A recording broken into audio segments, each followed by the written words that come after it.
Hey everybody, Lex DeVille here, back for another advanced Upwork proposal writing lesson. This one's going to be talking about the art of agreement, getting agreement with your clients. Some of you may have heard of this term before. It is a common sales tactic. The idea being that you get the other person to agree with you multiple times, and this is supposed to get them back into rapport with you if they've lost rapport, or it's supposed to help build rapport. You know, I went to a car dealership one time. I was looking at this Chrysler Crossfire. I always thought that was a really cool car. And this Crossfire, I went out, test drove it. It was speedy. It was a little, two-seater, manual, stick shift. I think it was 6-speed, and they're pretty quick little cars. They're tiny. Drove it all around, came back, and was talking to the salesperson.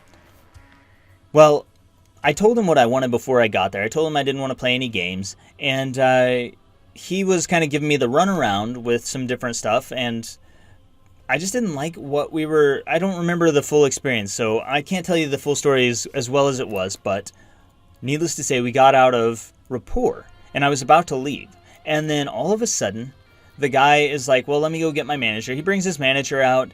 The guy comes, he introduces himself to me, he's got his big smile, and then he starts asking me questions. He asked me one question, and I respond with a yes. It's a closed-ended question, so I respond with a yes, out loud. Asked me a second question, I responded with another yes. And then he asked me a third question, and you want to guess what I responded with?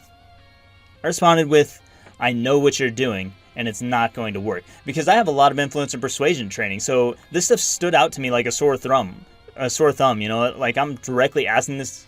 He's directly asking me questions, and I'm giving him yes answers out loud. I'm like, I know what you're doing. I've been through all this sales training, bro. And I called him out on it, and he was like, no, I'm not trying to do that. And I was like, okay, well, I'm out of here. And I left. That's how it works in sales. You're supposed to get 3 yeses. They say 3 is the magic number. Get 3, ask them 3 questions in a row. I don't remember which sales book talks about that, but it's stupid.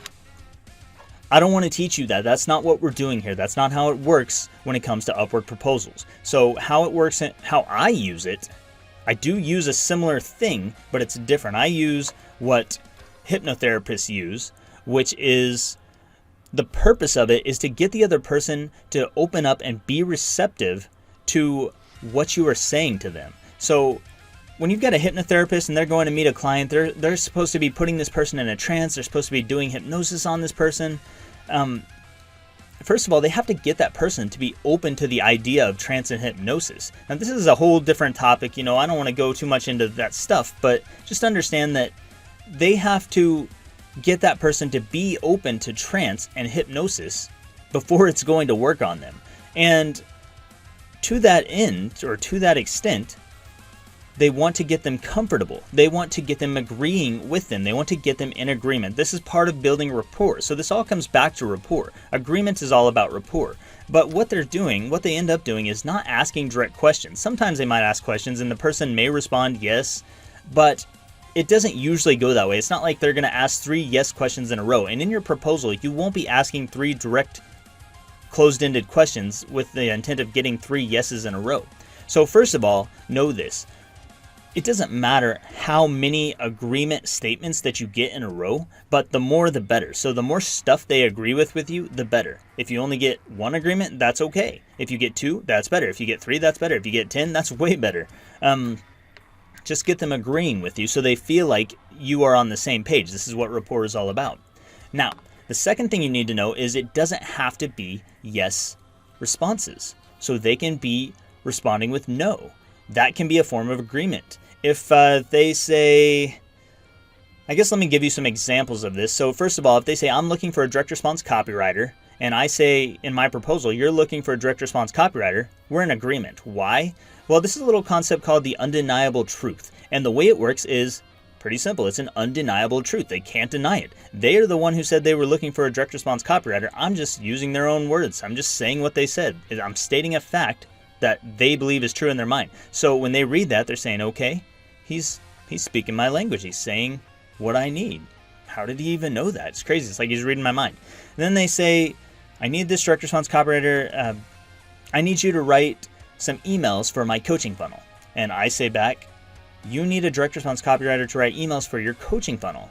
he's going to agree again because that's what he needs. He's probably not out loud saying yes, but he's probably doing this right here, this little action right here. And you're not going to see that because he's just reading your proposal. But just know that it's probably happening. Now, you can get no agreement. You can get 2 yes agreements and a no. You can get 1 yes and 2 no's. You can get 1 yes and 10 no's. It doesn't matter as long as you guys are on the same page. You're agreeing about the same thing. So he says he needs someone to write emails for his coaching funnel because he tried to write them himself and they didn't go very well.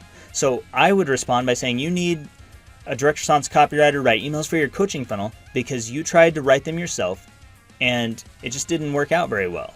No, it didn't work out very well, okay? So now we're in agreement. He's right. He's not going to say, yes, it didn't work out very well. He's going to say, no, it didn't work out very well, but we're on the same page. We're in rapport because he's agreeing with me. And the more he agrees with me, the more he's going to open up to what I have to say. And when you combine this with the other rapport building techniques I taught you, and also combine this with you focus, now you've got his interest, you're speaking his language, he's agreeing with you, and soon, as you'll see in a couple lessons down, he's going to be thinking about hiring you and moving forward with you and working with you in the future. So that's all I've got for this lesson. If you have any questions, let me know.